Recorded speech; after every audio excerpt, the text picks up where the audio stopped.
Health Association.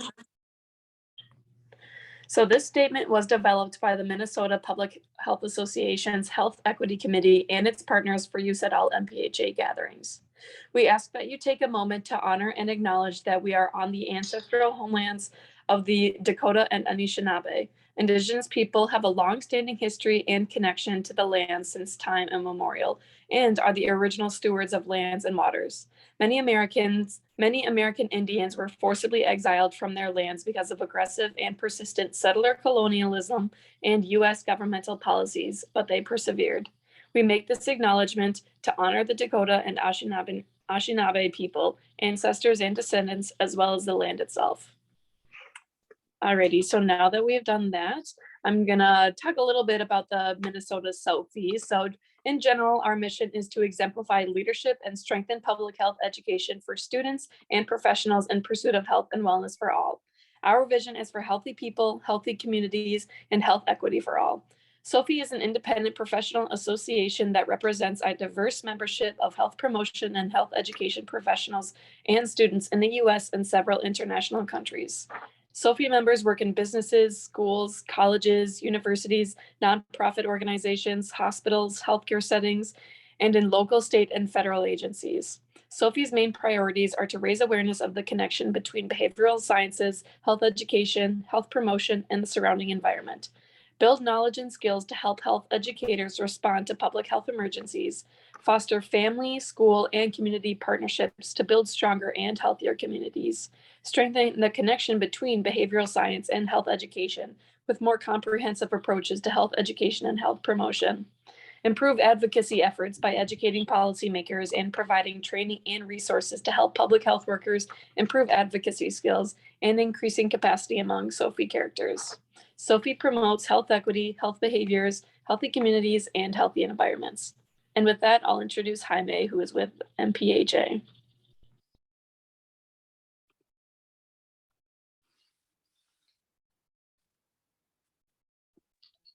Jaime, we cannot hear you.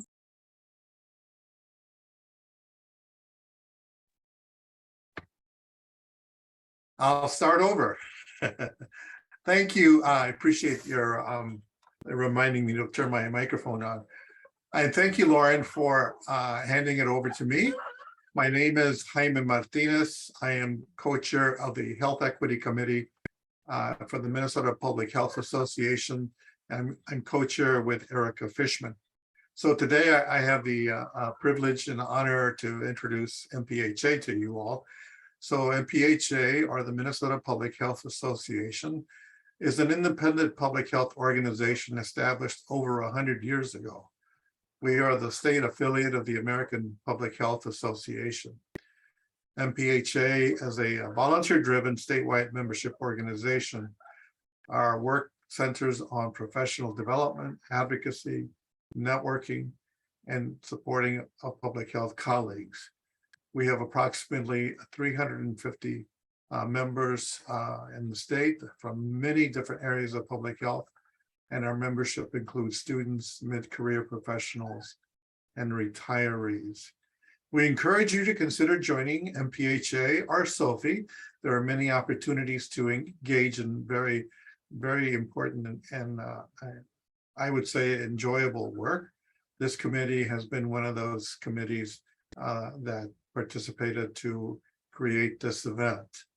I want to give special thanks and recognize the people, the core planning committee for this event, and those folks were Erica Fishman, Nora Gumano, Lauren Witt, Matt Fleury, Pat Stieg, Shirley Sherry, Jean Ayers. There were many other folks that were involved in putting all this together, and many of the other Mpha committees assisting in multiple ways to bring this to us on this day.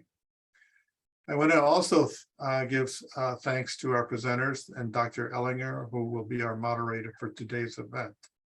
But before I introduce Dr. Ellinger, I just wanted to have some late breaking news, and that is that Mpha membership has just approved Mpha's resolution on voter registration and participation. our resolutions give us the opportunity to engage in dialogue and to play an active role in issues like voter engagement.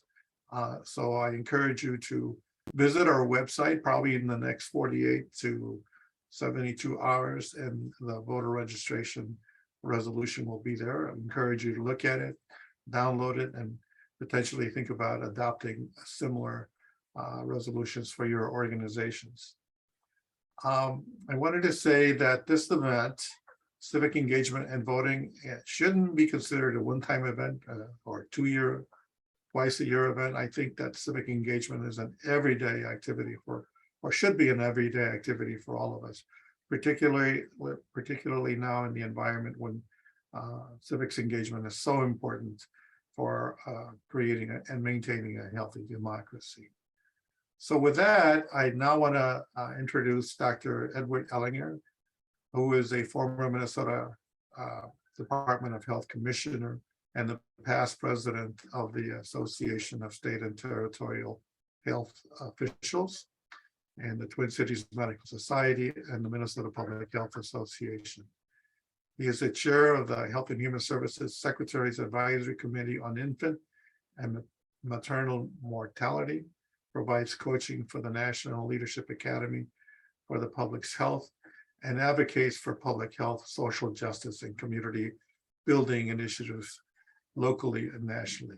For over 50 years, he has been working to socialize an alternative narrative to the dominant one about what creates health, especially the health of mothers and infants.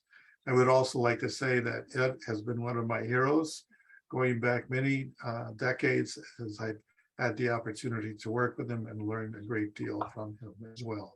So Dr. Ellinger, I give you the floor. Thank you. Thank you, Jaime, and it's a mutual admiration society. I have looked up to you over the years, and it's been fun working with you. And it's really an honor to be able to help discuss voting with you today. And it's really nice to see some familiar faces, see some familiar names, even though the faces aren't there. And I can tell that I haven't been as actively engaged in MPHA as I probably should have, because there's a whole lot of faces that I don't recognize and names that I don't recognize. So I'm going to have to get back in the saddle and get more engaged in MPHA.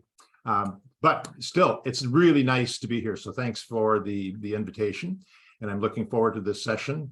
And you have to recognize that it is the autumnal equinox. That means that for sure our presentations are going to be very balanced. So we will, I don't know about fair, but they'll be balanced. And recognize that last month, August, was Civic Health Month. September, in which we're in now, is Civic Engagement Month. And so I get a sense that every month should have something civic in it, like Jaime said. We should have a Civic Education Month, a Civic Advocacy Month, a Civic Partnership Month. It should go on and on, because civic engagement in civic health is just really important. And it's really appropriate that we're coming together tonight, because voting begins tomorrow, Friday, September 23rd. And you've probably noticed that you've been getting your emails and things in the mail and dropped off at your front porch that this is election season. And just in today's Star Trib, there's an article from the executive director of the League of Women Voters of Minnesota about let the voting begin, fair and secure, recognizing that it is, we have some of the best things that we can possibly have in terms of fairness and security, but also safe. We learned that over the pandemic. So today is a perfect time to discuss voting. But why discuss it in a public health forum like this? Why is voting a public health issue? So I think you are all aware that of the IOM definition of what public health is, what we do collectively to assure the conditions in which all people can be healthy. So, and it recognizes that health is just more than just healthcare and personal choice, but how every component of our society influences health through its programs and systems and policies. But also when you think of that definition, what we do collectively to assure the conditions in which all people can be healthy, it's also a definition of a representative democracy in which the people elect the officials to create the laws and policies on their behalf to create the conditions in which people can be healthy. And so voting is our way of choosing the people to help set those conditions, help set the conditions for policies and programs at the local, state, and national level. Thus, voting is a major component of public health. And government is the perfect place, as we know, that we can work on a health and all policies approach, because that's where a lot of the public policies come from. So I think representative democracy and public health are really siblings. They are really, they're definitely in the same family. And today is a good example that I'm going to share a couple of examples. How about voting really has an impact on changing the conditions in which people can be healthy. Today just happens to be the 160th anniversary, September 22, 1862, when Abraham Lincoln issued the preliminary Emancipation Proclamation, stating that he would free the slaves in all states on January 1st, 1863. That was a historic document because it would redefine the Civil War, turning it from a struggle to preserve the Union to one focused on ending slavery. It changed the conditions in our conversation, changed the conditions, and it certainly impacted how everyone could be healthy and thrive by looking at slavery as opposed to just preservation of the Union. And I also think it's interesting, particularly now when we're leading up to the election of this year, the Republican Party as an organization formed to fight against expansion of slavery. So if it hadn't been for that political party nominating a certain president, a different outcome would have occurred. And we may be in a totally different place. So politics makes a difference. But I also have to recommend it, particularly since we started out with that land acknowledgement, that not everything was positive on this day, because on September 22nd, 1862, the exact same day that Lincoln issued the preliminary Emancipation Proclamation statement, that's when the 1862 Dakota War started. And it led eventually to Lincoln's ordering the execution of 38 Dakota warriors. That also changed the conditions, and conditions which we are still struggling with today. So there are positives and negatives that come with all of these things that happen in history. A couple of other examples, 1920, women got the right to vote. I argue that that's the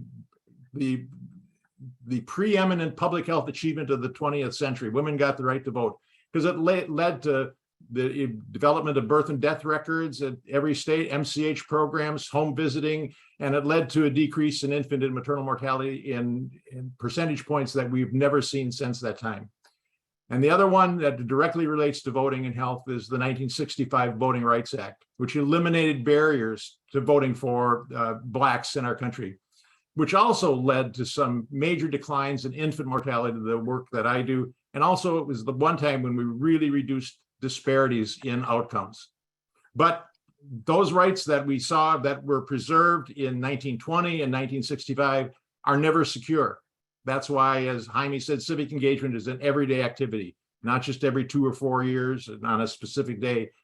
We need to do it every day because we're seeing on it every day that those rights that were protected in 65 are being eroded.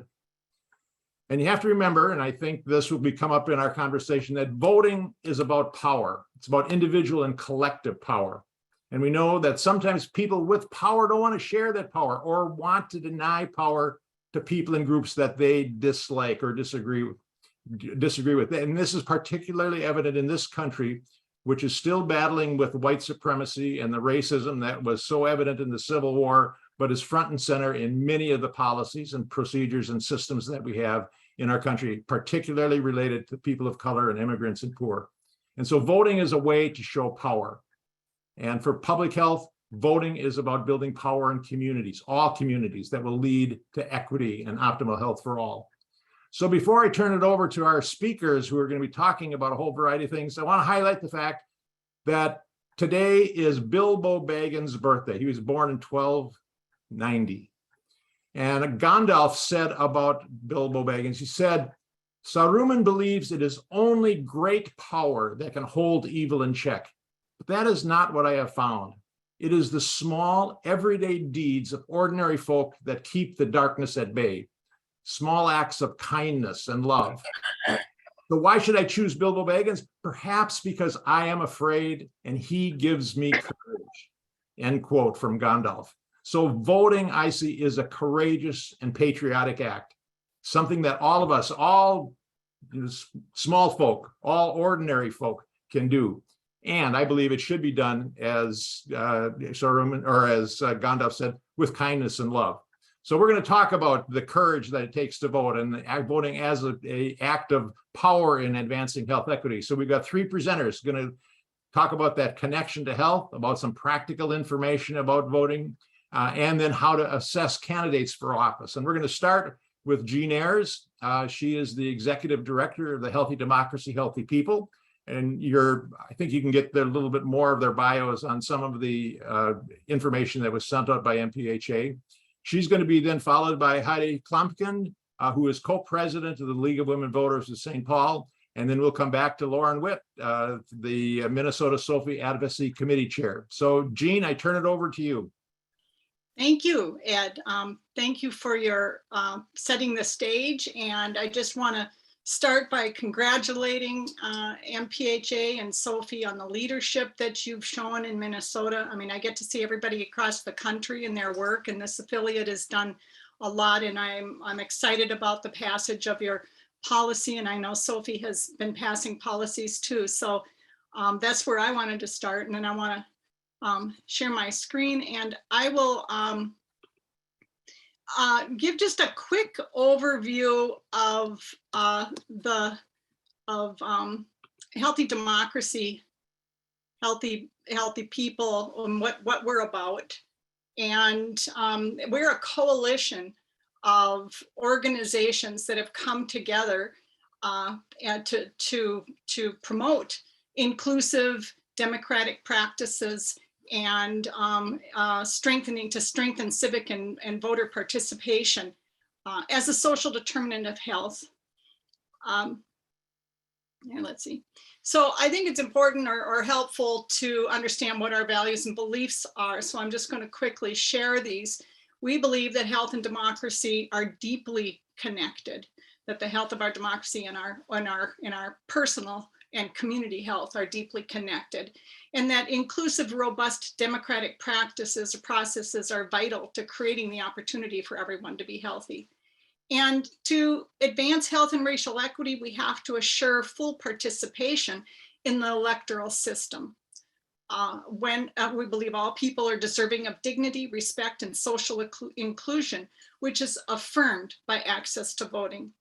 And voting is an important way to promote health in our communities. And when people vote, they exercise their voice on decisions that have a big impact on their health and the health of their families and neighbors. I start with that because I think it's just important to be authentically transparent, in particular in this period of time when so many people might try to say that advocating for full inclusion in voting is some sort of partisan agenda. But this is our agenda. It's a health and racial equity agenda. These are the organizations that came together initially in 2020 these national public health organizations. Most have membership. APHA is one of those organizations. SOFI joined us last year earlier this year. And we are not just working at the national level, but we're working to provide the support to groups like Mpha and others across this network to engage in voting issues. This might look somewhat familiar to some of you, but this is the framing of the work that we're doing, or our theory of change.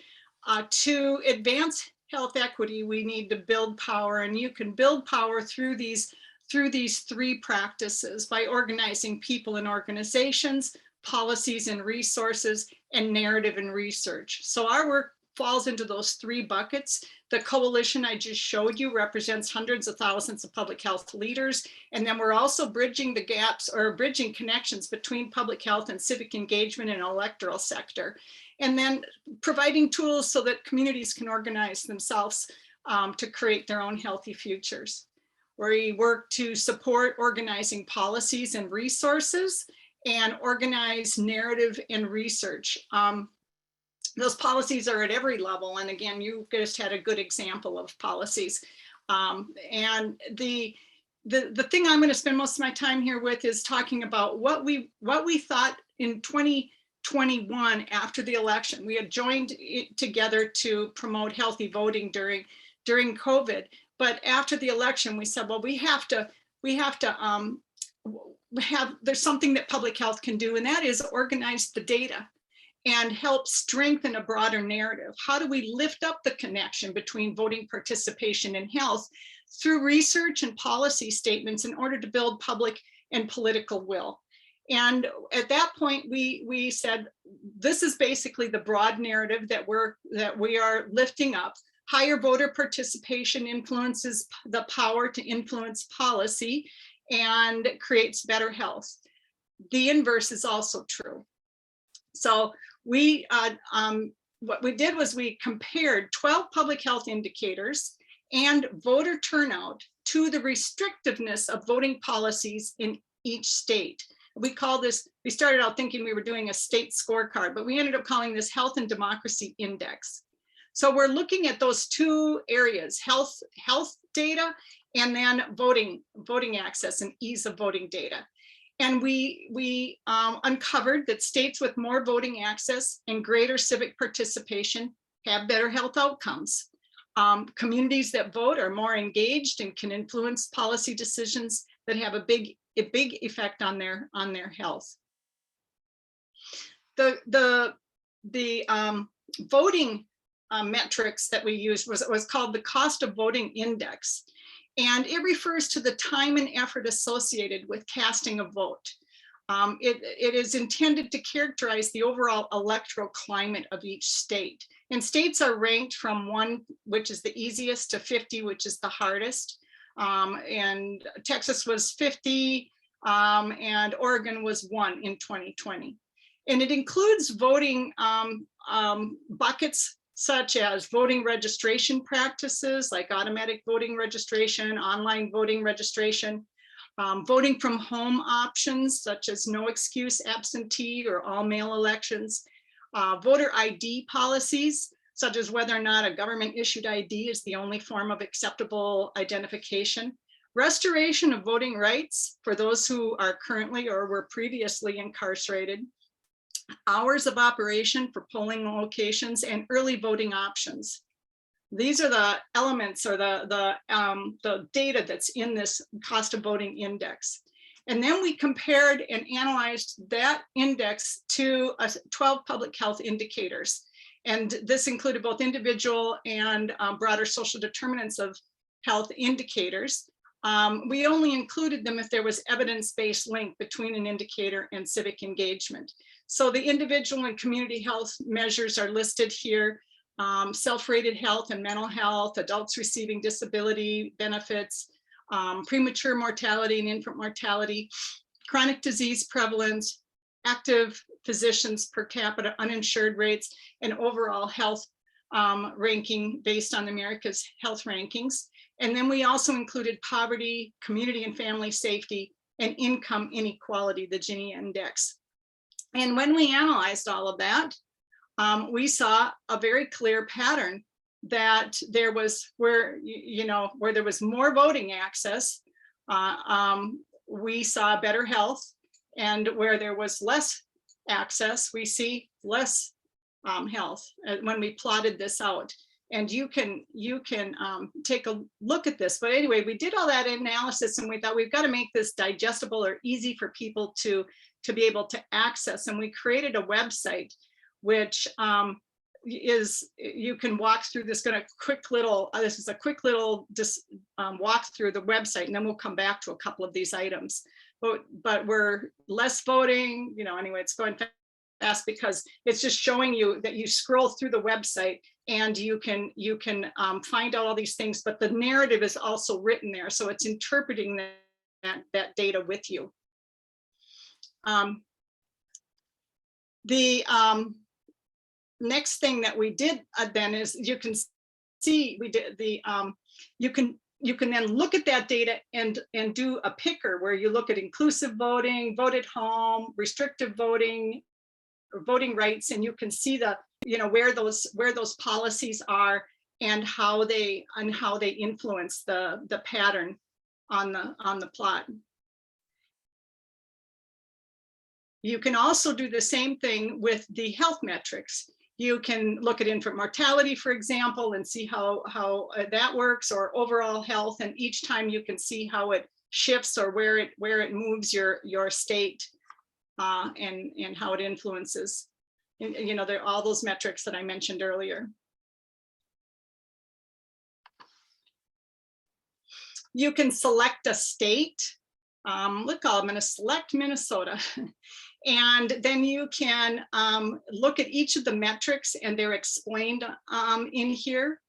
And you can, you know, dig in more deeply on any of those. But overall, the key findings from all that analysis that we did, and by the way, I want to just do a shout out. Dawn Hunter was our lead researcher from the public health, the network of public health law centers in the Southeast region. And we had a team of people from all of our partner organizations, and then you know, other people who were interested, who helped serve in an advisory capacity. We also then had some other partners who did a lot of testing for us, you know, testing of the site and the understanding of the narrative and all of that, and helped communicate the findings. And so the key findings were states with more inclusive voting policies and greater levels of civic participation are healthier.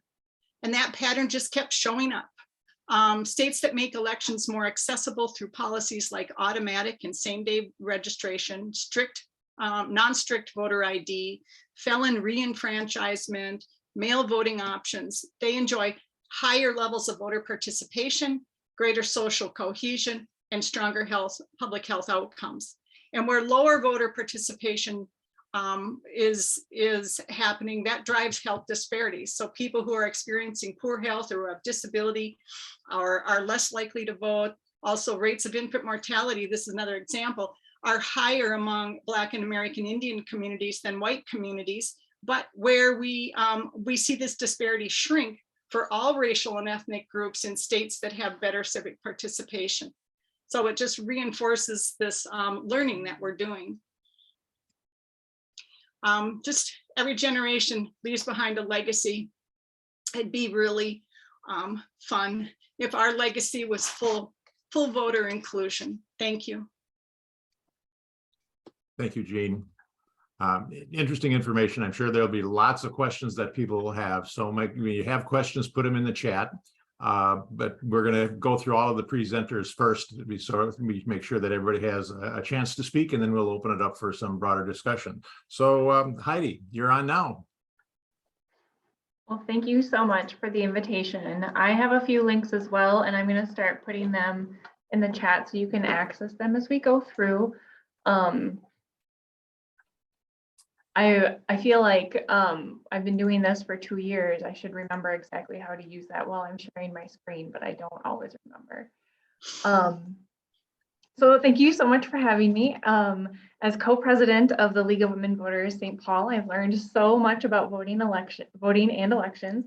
And as a former social studies educator, I see how important it is to participate, which is one of the reasons why I became involved in League of Women Voters. Is I am a former civics teacher. I wanted to take some time today to share some resources and tips to engage citizens in elections and civic engagement, and give some background on the League of Women Voters. First, League of Women Voters is a 102-year-old organization, similar to yours, and we were founded to support new voters after the passage of the 19th Amendment. Recognizing, as has been in the chat a little bit, we weren't always inclusive, but we've really worked over the years to make sure that we are expanding access and people who are members of our league. So our main goals have always been voter education and advocacy. So for voter education, we plan and support programs about topics that are important to voters, plan and support candidate forums and other events around elections. We also publish materials to help voters make informed decisions. For advocacy, we've always taken time to understand an issue. We study an issue that is important to voters and related to voting and come to a conclusion And then we vote on a position to help guide that advocacy. For example, we have positions on organized trash collection, safe and secure elections, healthcare. We also review positions and update the studies as needed. I was looking through some the other day, and we adopted a lot of positions in the early 80s, and they've been updated in the mid 2000s as well. In fact, League of Women Voters Minnesota is currently working on an update to their position on firearm safety. Are any of you members of your League of Women Voters, your local, state, or national level? Once you become a member at a local level, you are a member at the state and national, and where you decide to engage is up to you. I think I saw somebody say they are, so thank you for being a member. All of the League of Women Voters St. Paul members and board is volunteer based. I'm a volunteer. Some leagues do have staff, like Minneapolis has a staff, and at the state level and at the national level, there is a staff. This is our busiest time of year to support voters as they prepare for election day. In fact, just a little bit ago, I was registering voters at the Rondo Library in St. Paul. One of my favorite activities. It was a lot of fun. So one way I wanted to share that you can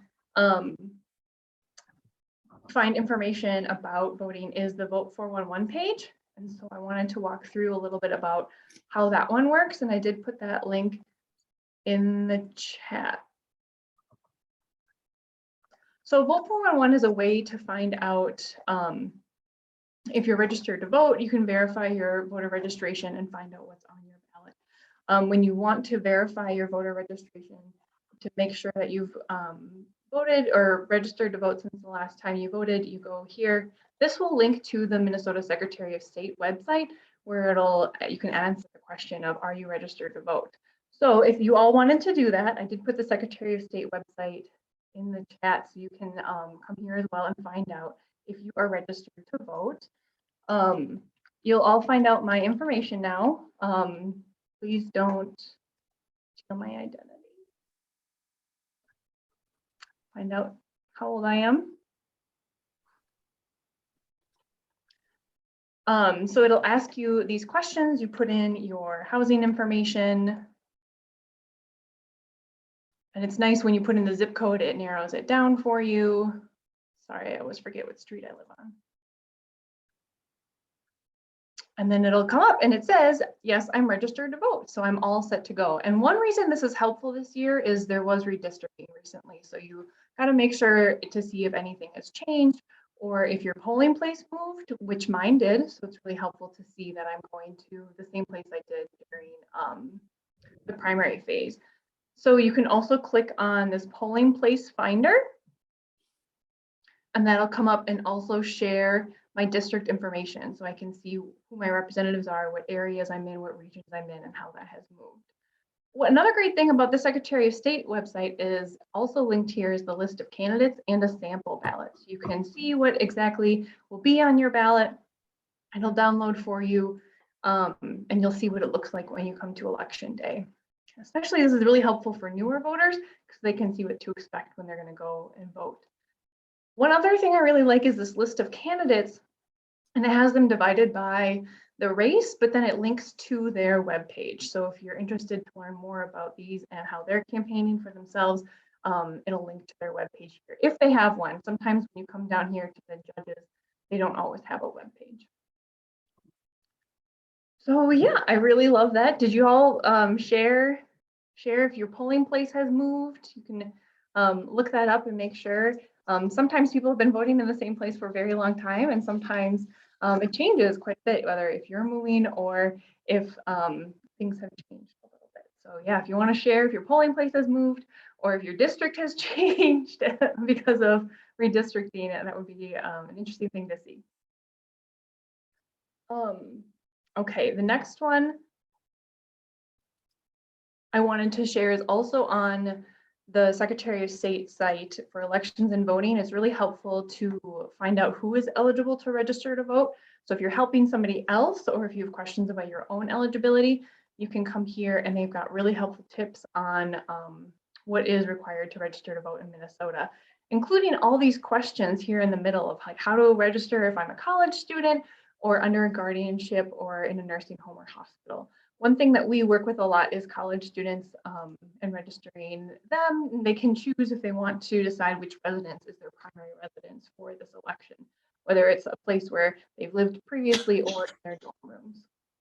And so this is really helpful to make sure that those people, those newest voters, 18 to 24, are also able to participate in voting.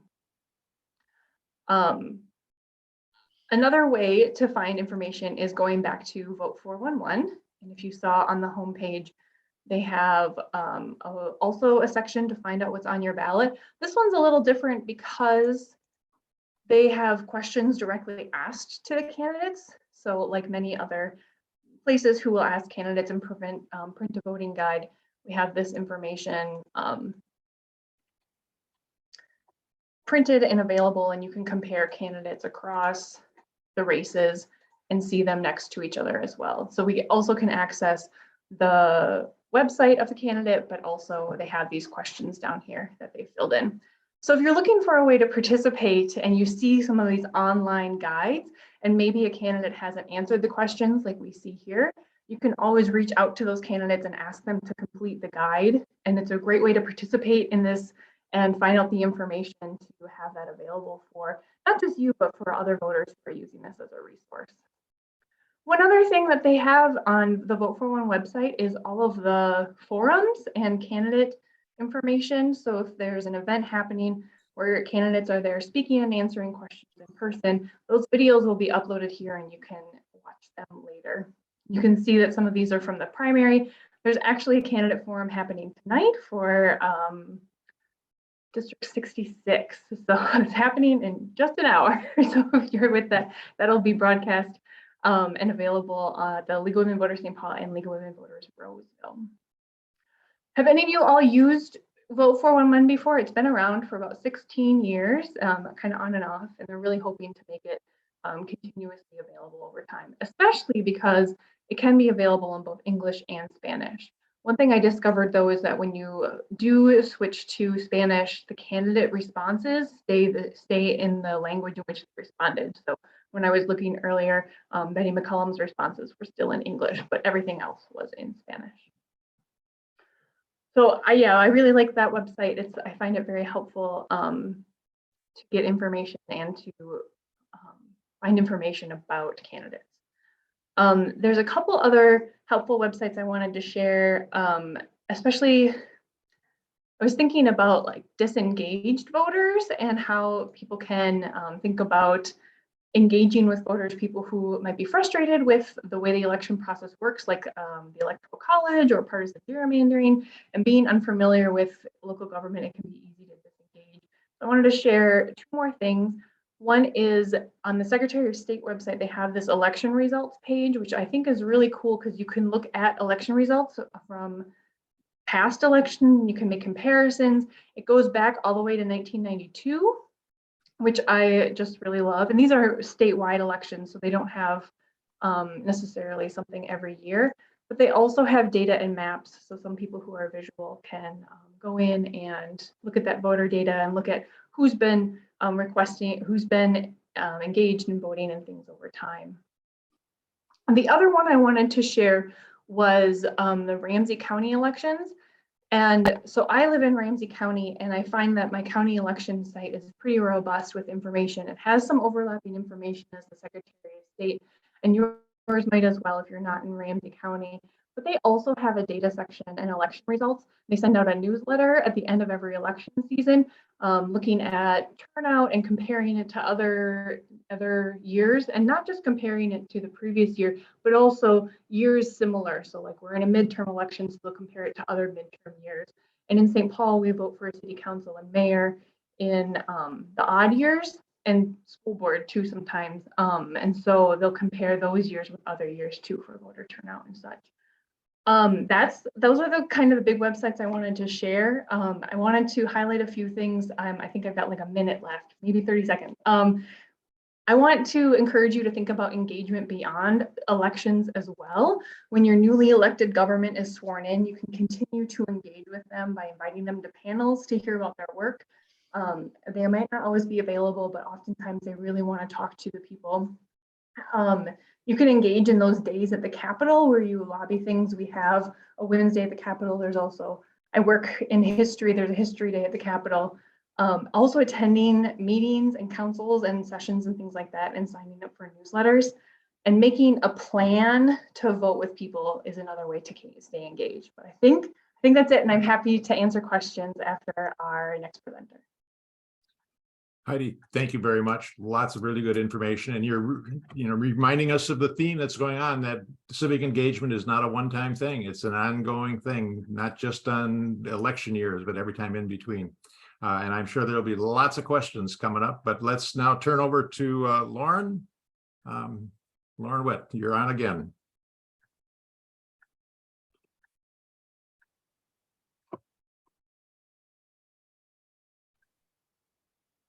So unmute yourself and take it away. Hi, I'm waiting to see if Erica has the ability to pull my slides up. There we go. Alrighty, so I wanted to talk to you all about meeting with candidates, as well as what sort of content areas and what sort of information you can bring up when conversing with your elected officials, or just with candidates that are running for potential elections in the future. So some information that I want with elected officials, it's important to keep a few ideas in mind before and during the conversations. First off, researching the candidate or a politician before meeting with them can create a good impression, just because it shows maybe a little bit about their background, or maybe understand what issues they are campaigning on, while their interests can be further uncovered during their conversations. Sometimes a little prior research into their history can be a good place to start when engaging in those conversations with your officials. Background that might seem a little bit obvious conversation right away with that. So providers can also help ground the conversation. For example, saying something like, "Hi, my name is Lauren Witt, and I'm advocating on behalf of the Minnesota Society for Public Health Education on voting registration legislation," clearly relays my name and what I want to talk to the candidate about. And then lastly, focusing on one or two key issues can help create a strong basis for future conversations and potential relationships. Sharing your viewpoint and maybe what information you've researched on one or two critical issues can help show that you're committed and passionate about a certain topic or two that maybe you want to learn more about and create a relationship on. So I know that talking with elected officials and speaking with potential candidates can be a little bit overwhelming, because you might not know exactly what you want to talk about. You might not know what to say necessarily. So this is why I created this resource to kind of help focus on maybe choosing one or two issues from this page that you might be able to interact on. And so I'm wondering if Erica is able to share that as well.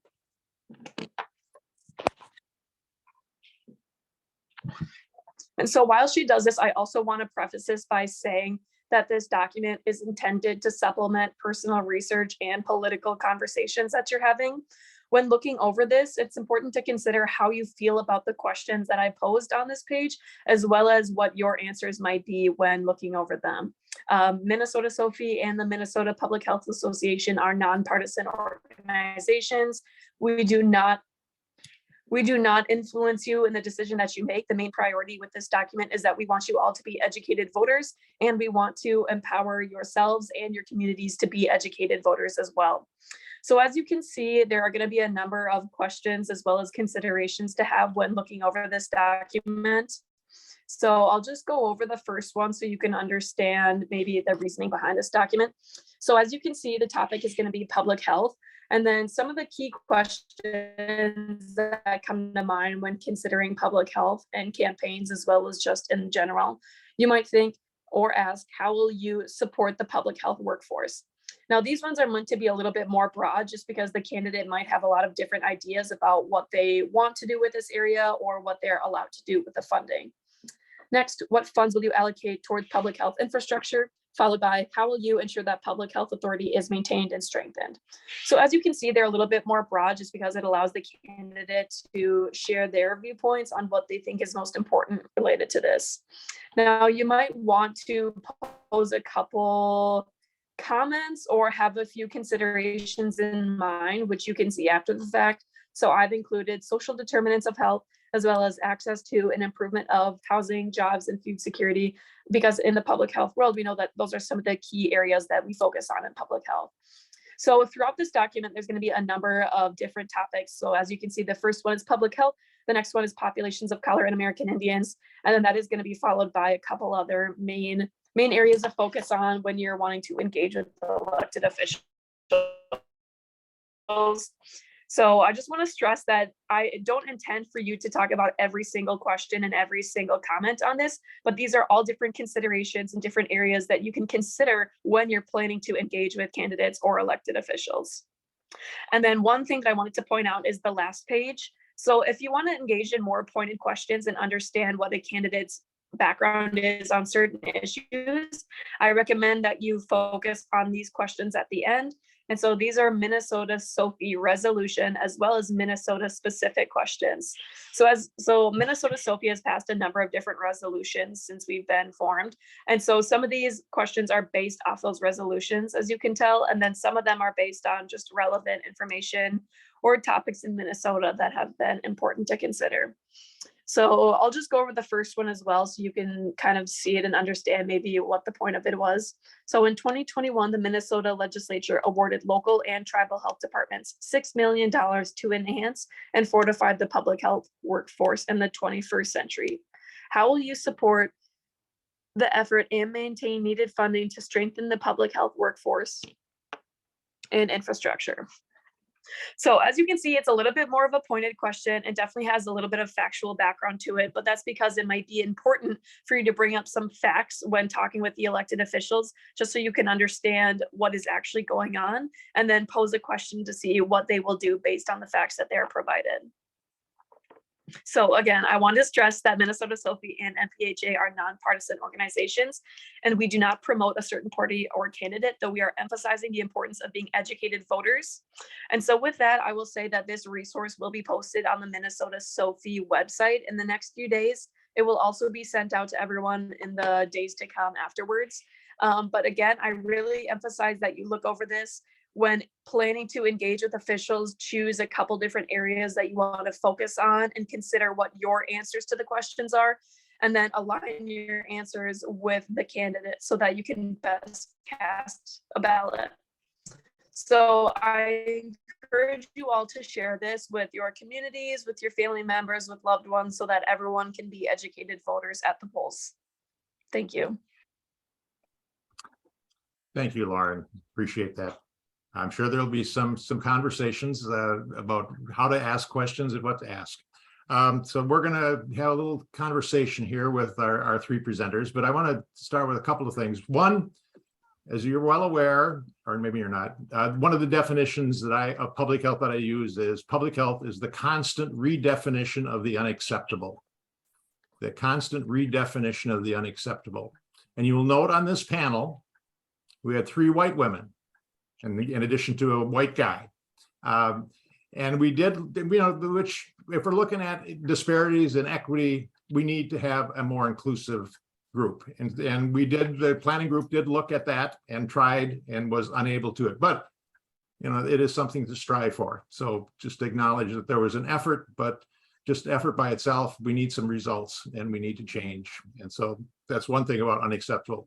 The other is one of my comments earlier. I loved the response about the 19th Amendment gave women the right to vote. So it allowed, in theory, all women the right to vote. In practice, it did not accomplish that. Just like the 15th Amendment of the Constitution gave everybody the right to vote, regardless of race, color, previous condition of servitude. In theory, everybody had the right to vote. In practice, it didn't happen. So there are some unacceptable things. That's why we have to continually work on enhancing the policies that we have. enhancing to make sure that they come and really be effective. That's why the Civil Rights Act, or the Voting Rights Act of 1965, was so important.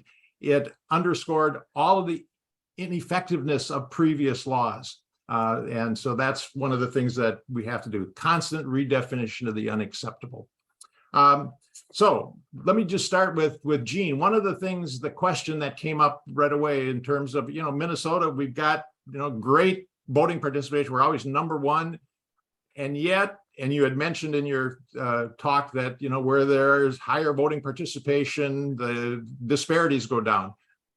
Explain the paradox. Explain the paradox with voting in Minnesota, a high level of voting, and the disparities that we've got.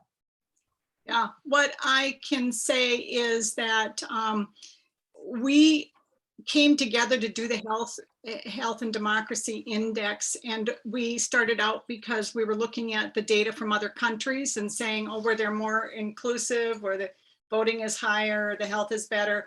Is that true here too? We kind of thought in our heart it was going to be true. So we wanted to do a state to state analysis, and we had to use the data that was available in every state so that we could do that state map. And another example of why our policies matter so much, the demographic data, including around race, was not consistent from state to state and not even available in all states. So especially as we tried to look at specific indicators. So that's on our list for phase 2. We think in order to get to phase 2 of the analysis, we're going to have to go into smaller geographic areas and begin to look in Minnesota, for example, between who is and is not participating by demographics. And I kind of, one of my hopes is that we'll be able to do that. Zip code is related to your health, and track it all the way back to voting participation and begin to tell that story. That said, where it is more inclusive in general, we're seeing the population health better, and we have that one study that looked and saw that infant mortality tracked with that. But we know, and Monica, you've been there being a partner in pushing and encouraging and moving us in this direction for a long time. We know that we are not where we want to be in Minnesota. And in fact, because we have such high turnout, is that mostly white turnout? I mean, I don't know how much I don't know how it breaks down yet. And we didn't get a chance to do that analysis the way that we would want to. So that's one answer there. The second part of that is that voting's the first step. We have to open our systems and make it possible for people and get into real relationship with people to influence the policies in between. That's why I really like the information about how to do that others were sharing on the panel here. We have to strengthen our capacity to influence policy, not just elect officials, because and just back to a story about that. When I had the opportunity and privilege of working in the health department, if in order to make things happen, public health and the health department had some role in being able to write the advancing health equity report, do an income and health report, do a paid leave report. But what we needed was deep relationship and space with people who could take those reports and get them to the policymakers to pass paid leave policy, to pass increased minimum wage, to create more accountability in all of our systems. So that's the second part of that answer. All right, thanks, Jean. Mary, would it be possible to pin the 3 speakers on the screen so people could see them in a little bit larger than the Hollywood squares that we've got? See me teeny. And Heidi, I want to go to you. Jean talked about the cost of voting index, which really was about the various voting activities. But I was also curious just about the fiscal cost of voting. And we know that there's no out-of-pocket cost for individuals to vote. But I bring up and I was looking and trying to figure out how much it costs to run an election, and it's impossible to find that out. I mean, it's too complex, but it must cost that. So related to that, could you explain all of the people that are involved in making an election work and run smoothly? I mean, it's an incredible number of people, and just it highlights the fact that this is a community engagement activity. So could you kind of outline who does what on elections? Yeah, I'll try my best. It is a very expensive activity, which is why a lot of smaller communities will have school board and town elections the same year as some of those bigger elections, because it's so expensive to run an election when you have not as many people coming to the polls, which is really hard to hear sometimes. I'm a big proponent of voting every year, but if it's too expensive, sometimes you can't do it. So it is also a year-round process. You can register to vote all the time in Minnesota, except in person from October 18th this year to November 8th. Then you have to register after October 18th, you have to wait to register on election day because it takes some time to process that. But then you can register anytime, so that takes people to process those. And then there's the polling places. We also have special elections sometimes. I know some communities will have elections in May. This year we had a special election in District 1 because Representative Hagedorn passed away. So they had a special election for the representative to replace him. Oh, that wasn't in May though. No, the primary was in May, and then we had another primary in August. And so you have to prepare that. You have to have people who are processing the candidates, filing the materials. But then you have people like the League of Women Voters who are also working outside and collecting voter registration as well and planning candidate forums. Events like this too, where you're talking about elections and voting. So there is a lot of people involved, and it happens year round. And we're constantly thinking about elections. We kind of joke that maybe we'll have a lull in maybe December or July, but in December, you're ramping up and getting ready for all these people to be sworn into their offices. And then in July, you're getting ready for the primaries. So we don't really have a downtime for it either. Yeah. And I was thinking about the checks and balances that occur at the voting place themselves in terms of needing people from both parties, Democrat and Republican, there. And they're all checking each other, and they have systems in place. You were going through all of the electronic things. I mean, when I started voting back in the 60s, it was all paper and pencil, and it's so now. I mean, so this is an expensive thing, but a lot of people are engaged in it. Yeah, because then you also have election judges. Sorry, Jean. Yeah, no, I just like to add that one of the things that we're looking at right now from Healthy Democracy, Healthy People, for maybe looking at our next phase that's related to this is how the funding structure it's too complex. We've looked into how elections are funded at the local level. Sometimes it's property taxes, sometimes it's state support, sometimes there's federal and state support.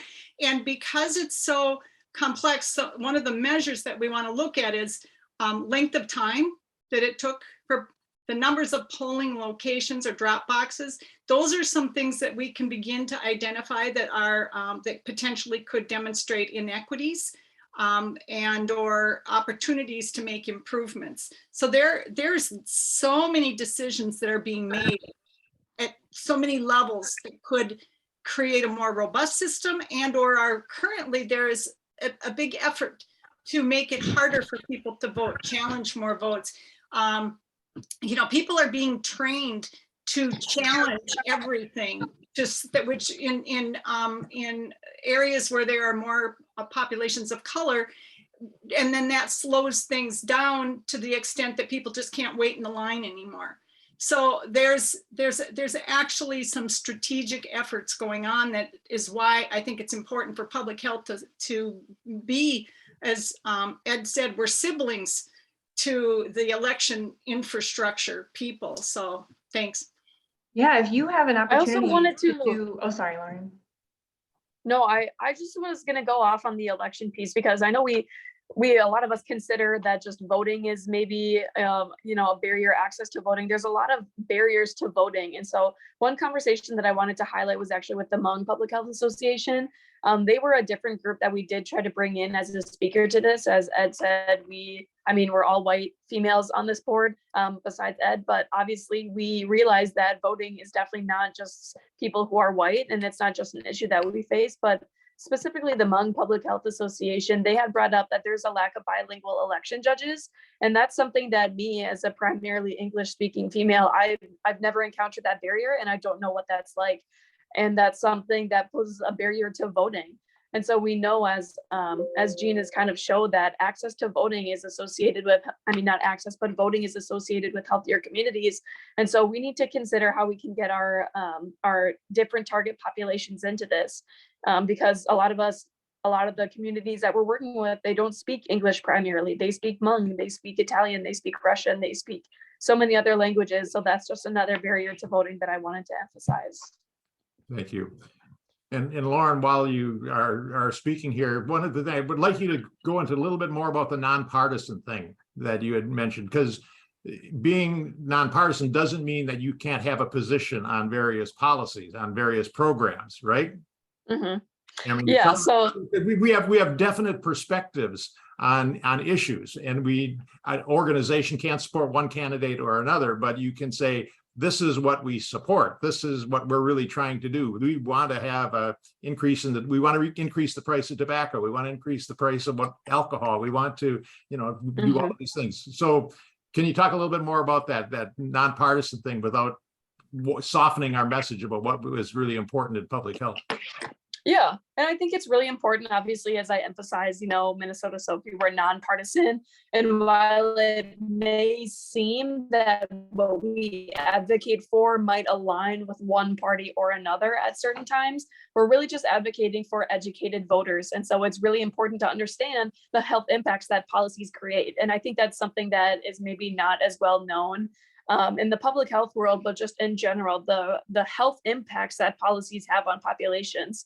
And so one policy that I think is really a good example of this is the Dignity in Pregnancy and Childbirth Act, which was actually a question that I have on my document that I talked about earlier. But that's a policy that specifically says that hospitals with obstetric care providers and that have OBGYN services, they need to create or provide anti-racism training and culturally competent services to the populations that it serves. Because as we know, as some of us know, I guess, that minority women and minority individuals that bear children often have worse health outcomes preceding, during, and following childbirth. And so when we advocate for policies, we take the facts, so we understand that minority birthing individuals have worse health outcomes than their white counterparts. That is a fact in Minnesota. And we use that fact to advocate for better policies, policies such as the one that was passed that mandates healthcare providers to either create or provide these sort of trainings to their doctors, to their nurse practitioners, and to all, the other healthcare workers that are involved in that. So that's not me advocating for or against one party, one politician, one candidate. That's me understanding that the facts is that minority groups are experiencing health inequities in Minnesota. And that's me advocating for this policy and advocating to implement the policy so that these trainings can be created and so that our providers can understand what anti-racism practices need to be implemented to see these health disparities lessen. Thank you. And Jean, I have a question for you in terms of kind of educating policymakers, or at least federal officials. Isn't voting important enough to have it be one of the Healthy People 2030 objectives for the nation? Well, thanks for that softball question. Healthy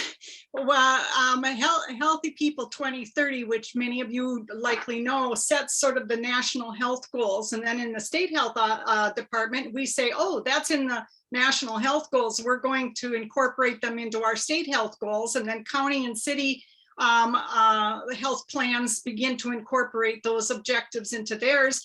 And since the ACA, nonprofit healthcare organizations have to do community assessments and incorporate them. And so we looked at our coalition looked at the Healthy People 2030 when it came out in 2021, and it did not have voting metrics. They were there in Healthy People 2020 and they disappeared. And so we got together and wrote to, we got everybody together. We wrote a big ask to the Biden administration to re-include them. And you can imagine putting something in after they've already published it is a thing. And so we spent a year in meetings and put things in the Federal Register, and we organized comments. And we were successful just most recently for them to include voting metrics back into Healthy People 2030 as a research metric. And now we have to kind of stay with it to move it to a core metric, hopefully within this next year. And one of the things that they said to me, and this is back to that inside outside thing, they said those letters and your coalition's work made it possible. So there were people in the organization that wanted to do that, but you had to have that demand created so that they could then be responsive to it. And they even had a big spotlight on health, Healthy People 2030, where they spotlighted the index and the data at that meeting in August. So yes, Ed, it should be a metric. It should be a metric that we're tracking, because not only should we be tracking it, and then we'd be able to do better data collection and better demographic collection, but we'd be able to step into that space, confidently as public health practitioners. Well, and that's why it also would be helpful to Heidi and Lauren as they're advocating for people to get out to vote, is that, hey, this is a national objective. We really need to get at this and move it forward. Matt Fleur, you had your hand up earlier. Are you still there and you still want to ask a question?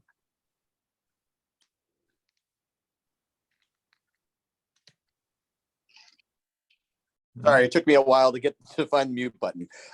I was wondering if our speakers could talk a little bit to the kinds of policies that might restrict voting. I know in particular, it seems like public opinion polling is in favor of voter ID, which I think could restrict the ability of people to vote. And I'm wondering if there are other examples of restrictive policies that we may need to be prepared to oppose in the legislature and in the session to come.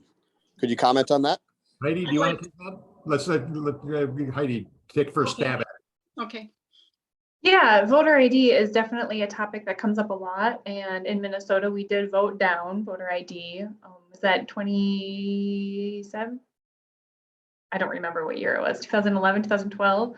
But it does it does come up otherwise then. And it is very restrictive. I don't know if anybody's followed what's happened in North Dakota, where many people who live in rural areas have PO boxes, and it's a struggle making sure that they have identification. There's also the issue with which ID is acceptable. Some people will not accept IDs from reservations and other sovereign nations in order to vote like this. So it is very restrictive.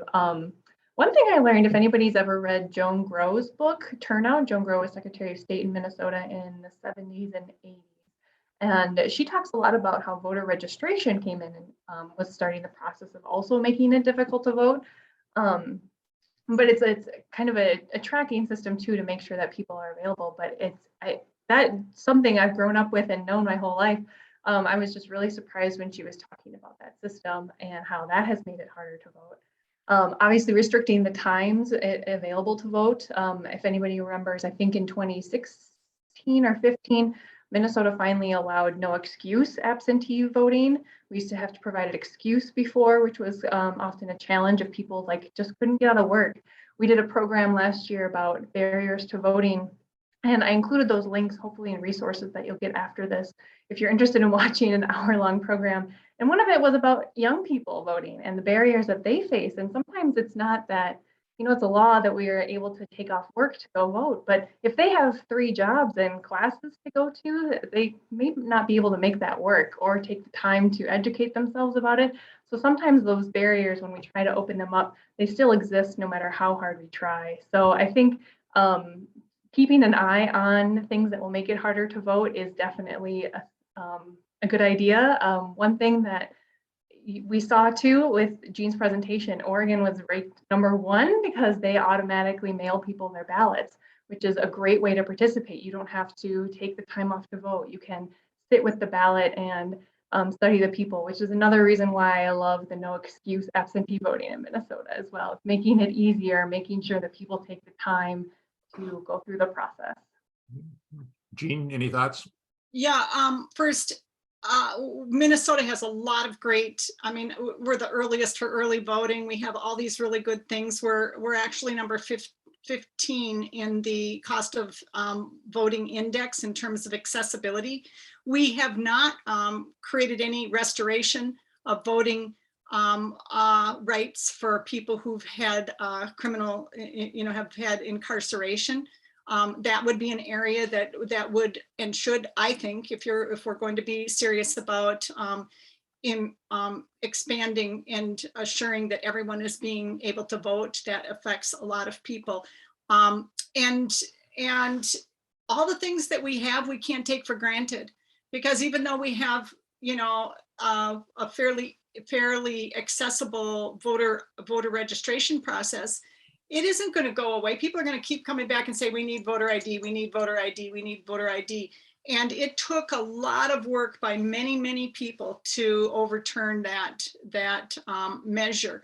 And so that's just something I wanted to say. What we have, we need to defend, and then we need to expand and continue to make it easier. I have a little dream, but it's down the road. The Brookings Institute came out 2 years ago and had done a study of what would it be if you required everyone to vote. Would all the rules, all the things we put in place to make it harder, would all of our work then have to orient to making it easier? Do you know? Anyway, I looked that study up. It's really fun. It's called Universal Civic Duty Voting, and it isn't an original idea. It's been going on, 70 or 100 years or something in Australia and a bunch of other places, and it works really, really well. So I think that'd be a dream. I just discovered that I can, because of my ancestry, I can become a dual citizen in Luxembourg, but the requirement is you must vote. That's one of the requirements in order to become a citizen. Lauren, you don't have to vote for anybody. You could just submit a vote. I mean, anyway, we won't get into that. Someday we'll have that. I think that would change this whole debate from how can we make it harder or whatever to how do we just assure that everyone is voting. And we need a national holiday to vote. Lauren, did you have any additional comments on that question? I do have some comments, and mine are not necessarily going to be referencing certain legislation that we need to be aware of to vote down, but some of mine are going to be more continuing conversation off of what has been talking about making it easier to vote. And maybe this is me being a young person in this space, but when I go on Instagram, I get a reminder asking me if I'm registered to vote. And so my mind immediately thinks to how can we make this easier? How can I advocate for policies that will make registering to vote easier? How can we if Instagram is reminding people that they need to be registered to vote, how can we expand this access? How can we put this in hospital settings, in clinics and healthcare provider networks? How can we expand this? I mean, in the voter registration and participation resolution that Minnesota Sophie passed this summer, there's a lot of good information on how to expand voting rights. And so that is kind of where my mind goes to, is what legislation, and not even legislation, but what sort of like small policies, what sort of small P's can we think of that can expand access to voting? And so one thing I think we need to think about is just a holiday for voting. I think that would just be a huge way to allow people to vote. And again, with I think what Heidi said about the 3 people or the 1 person working 3 jobs and going to class. I mean, if we make it so that everyone has the day off, everyone has required time to go vote, I just think that would be a huge burden off people's shoulders. And I think even requiring people to vote would actually be a really, really interesting and meaningful change. I will emphasize that does feel like a dream and it's down the road, but I think it could be a realistic option to consider if we emphasize the importance between voting and public health. Good.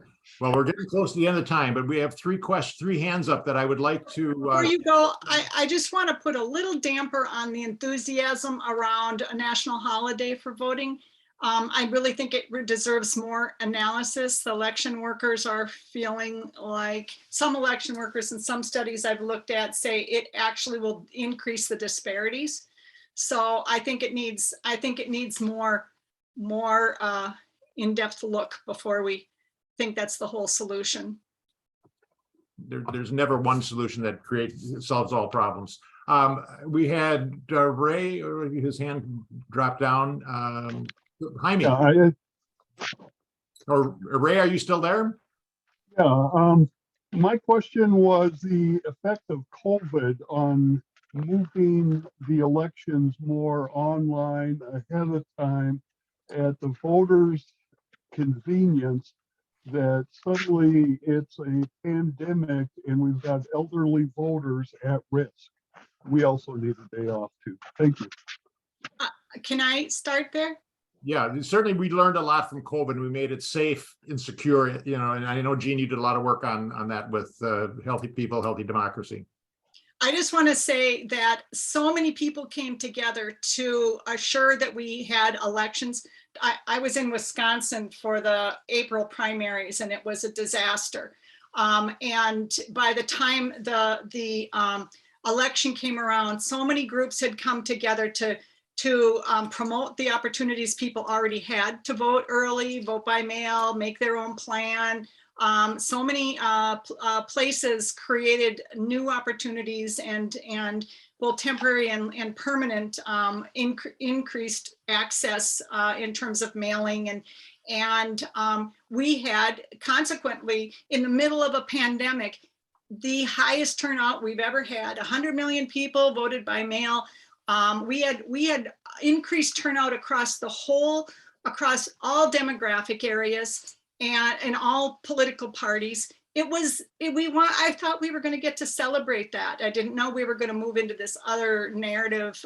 It was wonderful in terms of a step forward. And so I want to celebrate that. The other thing that happened, and Ray, you I think know this, we recruited a whole bunch of new election workers. And we needed new election workers because many of them were at high risk. So lots of good things happened in 2020, and it really helped emphasize the impact of those policies and kind of coming together to assure voting for everyone. Jaime, and then Hyatt. Okay, so I know we're running out of time, but I wanted to ask you all to put on your thinking caps, and I want to do a follow-up to Monica's question about the paradox. And so, I think Monica indicated that the Secretary of State also doesn't collect racial ethnic data on the registration. But what can we? I mean, obviously, I believe, in theory, that if we're more civically involved, you probably get a healthier community. But why is it not showing up that way in Minnesota? What do we need to do to figure that out, to fathom strategies that would get us the kind of maybe data that Jean thinks she wants for her second phase? What are things that we have to do in the environment to fix that? I mean, I don't know if it's about the Attorney General, the Secretary of State collecting more data. I don't know if it's about more language translation of information, but what do you all think of in terms of strategies to move forward on that? I'll take a stab at that. Go ahead. So I think something very important that also was just brought up in the chat is you target populations that are experiencing inequities related to voting is going to be a huge way to shed some light on this, because I don't necessarily think this is quantitative data that is going to be the only thing that's going to drive, the solutions. I think we really need the qualitative data, such as the narratives of how people feel that they are not being able to access voting, and how they, how their communities are experiencing this inequities related to voting and what their personal barriers are. So I think using personal narratives is really going to drive kind of the decision making that needs to happen, as well as some of the policy changes that we really need to see to reduce the barriers to voting, as well as the inequities surrounding voting. And then again, I just want to highlight that election judges, as I said, the lack of bilingual election judges.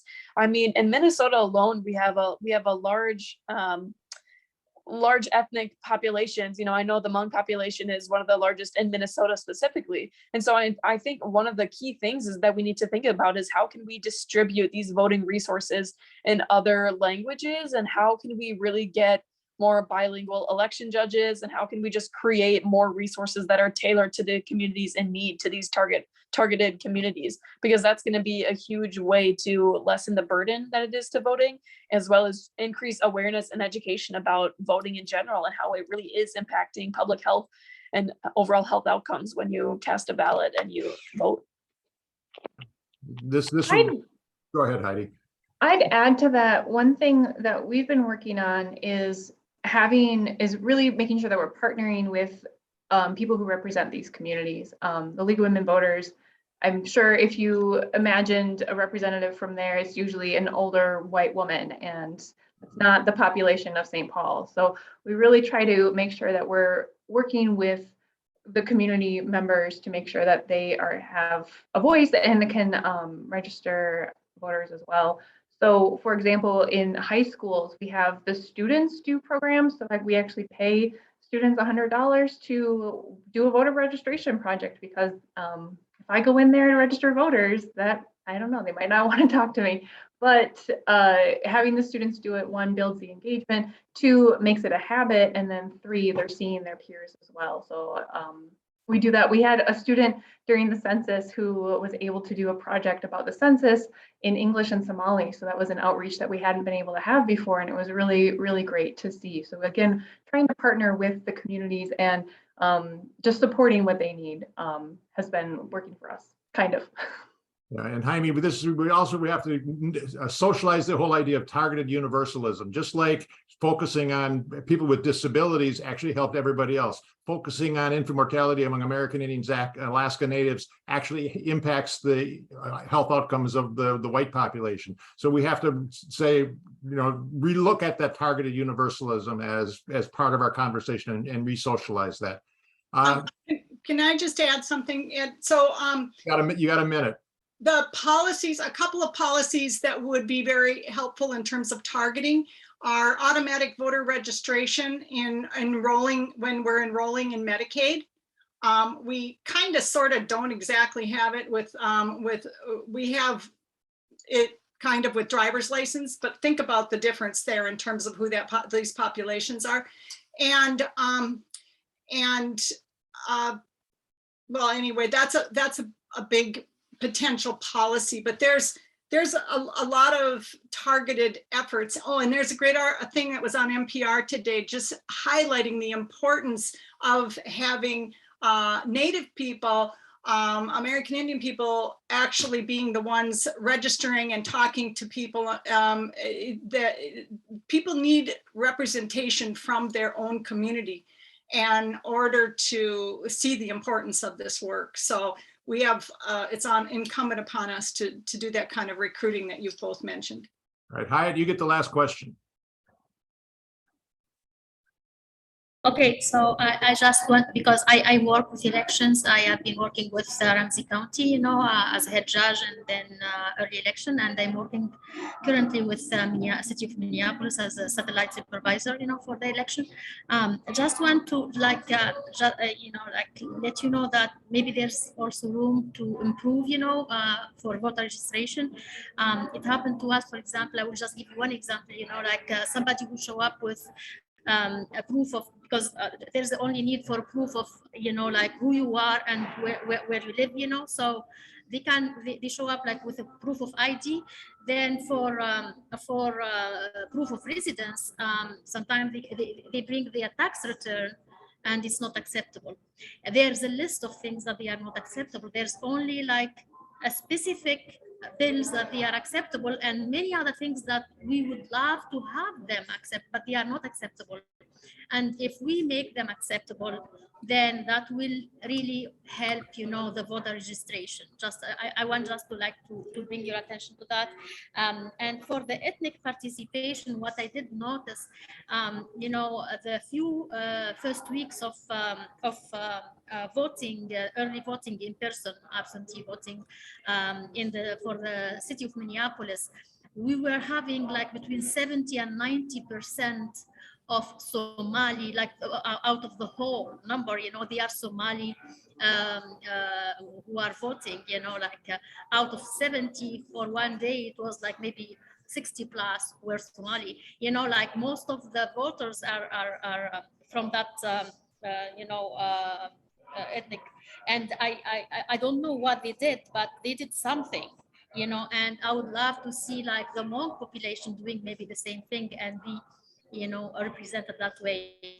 And we have several Somali people who work with us as election judge or worker for the election. So I kind of like, maybe you guys, like connect with that. I'm talking about the Hmong population. They need to speak with the Somali population and, so figure out what they did in order to have that kind of like big turnout. One of the things I'm sure it's like having candidate in the ballot. So that's very important, too, so like having people who does represent them. And just like, so I'm involved with the elections and I'm part of the League of Women Voters. Through them, when I get my citizenship, they are the ones who help me to be, registered, and they help me to vote from overseas. And also I'm part of the Ministry of Health Association. So I think there's a lot of room to change a lot of policies and work toward that. And just one last thing, just quick. Last year I was working in early election at the library Shoreview, and there was a glitch in the website for the state, website to find, what is in my ballot. When I looked just online and I found vote 411, it was correct, and I don't know how it was correct for you are doing a great job. Just I want to tell you that. So kind of like that's what I want to. Thanks. Thank you, Hyatt. Appreciate that.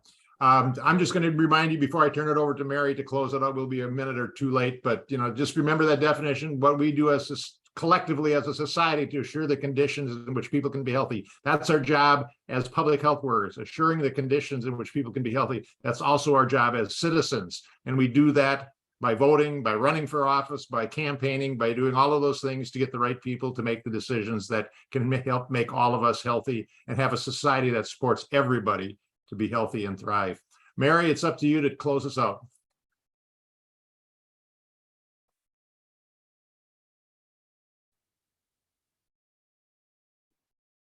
And thank you for the guests. Thank you very much for a tremendous session tonight. Thank you to all the planners. Thank you to our panelists. Wow, I'm so excited we were able to offer this in partnership with Minnesota SOFI. So thank you for everyone who helped illuminate the connections between health and democracy.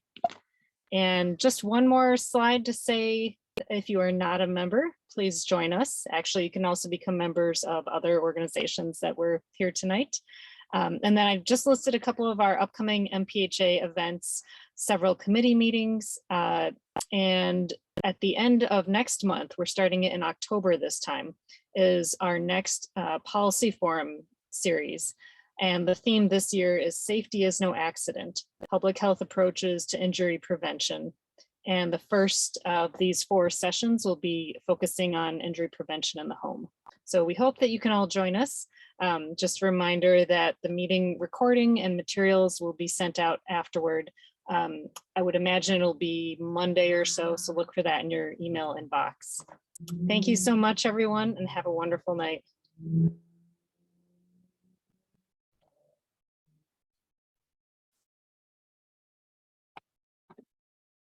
Thank you, everybody. Thank you. Bye.